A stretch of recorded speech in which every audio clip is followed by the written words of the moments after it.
Сұлтанбек Қожанов атындағы номер 42-ші жалпы орта мектебінің 2-ші В сынып оқушысы Сайлаубай Зере Сексемайқызы.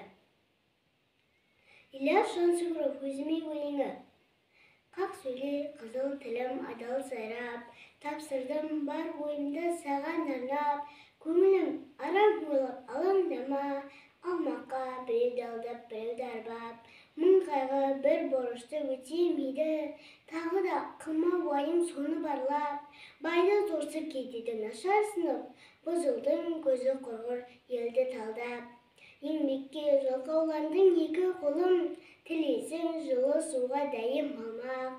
Сырласып сабыр мені сылқыл жасап, құлағым қолқыл болдың құдай қарғап, малдыға изен қағып көңілін бағып, басымда елді алдадың құралдалап, тоқтап қыл биікті бер мүшелерім, осыны ождан сүймей жатыр зарлап.